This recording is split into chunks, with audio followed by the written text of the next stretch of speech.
fame and vanity no stick around now. Couple years and now she wife and you a smarty husband. Get a grip on yourself, you're not getting younger. Your daddy should have there, constantly you fuck up in gun. Wagwan viewers and subs, welcome back to the Dancehall Agenda. Enough respect to everybody who has subscribed to the channel. If you haven't subscribed as yet, go ahead and do so now. Yeah man, turn your post notification on by hitting that bell icon so you guys can be the first to be notified whenever we don't upload. Remember, we make videos like every single day.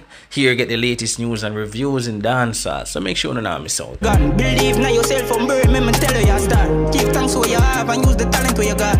You're the body in perfect, everybody a flash. Me go through the worst and still they have to talk. No man them tell you nothing, fight you have to fight for when you want. So viewers and subs, here on the agenda today I'll be providing you with a short segment of Jahvy Ambassador interview that he did with Sata. Basically explaining or giving information how it all started with Alkaline, the first track he produced. Also, I'm share some information where we never know about Alkaline in the same interview here. So I provide a part there, the clippings. However, the full interview can be found on Sata official YouTube page. I'm going to pin the link for this one in the description. So you can go check out the full interview. In talk about Movada as well, Cranium and Soul Survivor, Ocean Wave. Yeah man, a bag of things. So you can go check out the full interview on Sata official YouTube page. You can click on the link in the description for that one, yeah. Remember to watch the video from the start to the end. Remember to like the video as well. It's very important. Share the video across every single platform. Yeah man. Alright, now I'm going to check out some more Intence song called Believe, a positive song for the youth them. I like the direction of that song I go. I like the message behind it. Intence definitely do some tremendous work. So, I'm going to hear that and then the interview I go forward. Out the flame, I go to roll up my sleeve and see scar. My tattoo them relate to every sword that start on me on. No make your meds low for iPhone and all of it on. Every day we elevate, yeah, every day. Some germs we used to fuck, but now I meditate. All about the money, buy out couple of estate. Make a chase to who make it out, celebrate. Now watch the hype and fame and vanity, no stick around now. For quite a few years, I was making beats for producers that probably would have recorded it. But the first project I did with him was My Love. It was one of my favorite beats. It was an incredible project. You know, the song, I can remember hearing it for the first time. You know, it was an overwhelming feeling and much appreciation to Alkaline for that. It was a game changer for me in my career. And as I said before, when he called me, it was like things were going to be okay now, and that's how it felt releasing that project. You know, people reacted to it amazingly. It was an incredible project. I would give thanks to Alkaline for that. So how did that conversation go? Like, what did he say? Like, I want a beat, or did he have a specific beat in mind that he wanted to use? No, just did I say Wagwan, to be honest. It was like, yo, Wagwan. And really and truly, like, I was stunned. You see me? I was stunned. Funny enough, I was playing some Alkaline music in the background. You see me? So he didn't call, it was like, yo, Wagwan. And I was like, damn man, I would tell you, I was shocked at the time. And like you must say, if everything good, I must say, yo, where I work for now? I must say, yo, you know, I have some beats, some little bill and stuff. And him say, yo, all right, text me on this number and send what you have to me. You see me? And that was how it started there, you know? So it wasn't like him call me and I said, yo, like it was a musical thing, like him just I say, yo, just probably just a try to build a connection. And, you know, we exchanged a couple text messages, like him asked me where I'm from and whatever and stuff like that. You know, and then I sent beats. I probably sent too many beats at the time. You know, I sent everything. So how long was it between then and My Love being recorded and released? I think it was the other year. So that was in 2016, and in 2017 we did My Love. Mm-hmm. And with My Love, did you link up in the studio at all, or did you just send him the beats and that was it? No, it was just I just sent the beat. I met him once after that. like a few weeks after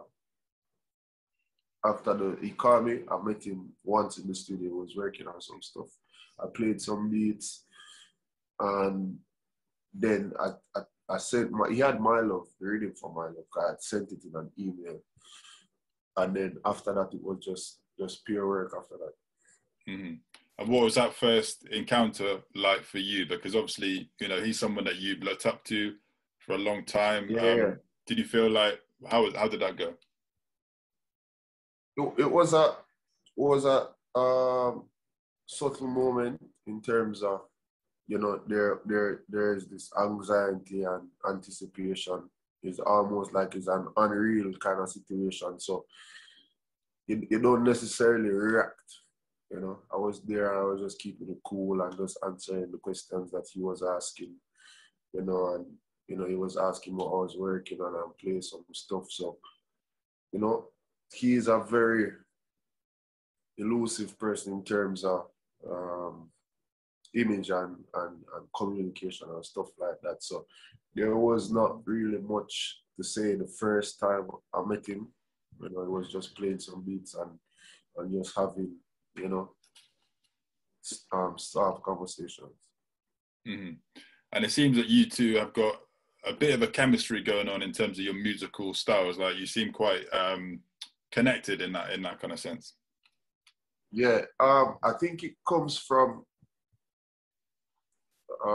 creativity. I've always said that Alkaline is a very creative artist. If people get the opportunity to work with him, they will understand that he is a perfectionist in terms of his production. How Alkaline will spend like the entire session to get a line fixed, and it will not go out until the line is fixed. Like, seriously, bro.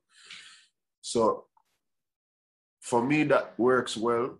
Being a musician, you know, as I said earlier in the interview as well, that production is one of my favorite, you know, one of my favorite things to do in terms of composing music and putting it together.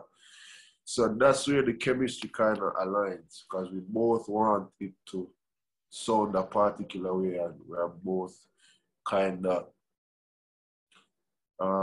there's this thing that want you to get it the right way, you know. So it's not about recording a big name, so you just send them a rhythm and hope you get a song and you just put it out because of Alkaline, but trying to create masterpieces over time.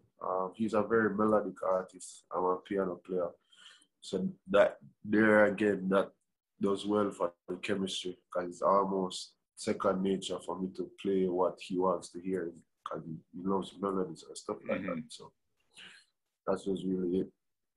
Yeah. So what's it like being in a session with Alkaline? You know, you mentioned he's a perfectionist. You know, spends a long time just getting one line right. How does that sort of compare to other artists? Like, is it something like on another level, would you say, that you've experienced? There are a lot of he's great at what he does in terms of, it's just magic in terms of how he comes to the studios with his lyrics. I've seen it with Movado as well. I got the opportunity to work with him a couple of times, and it's quite amazing how Movado just goes into the studio and you play a beat, and I will not lie to you, within a minute of you playing that beat, Movado will find something like astonishing. The first time I experienced that, it was, you know,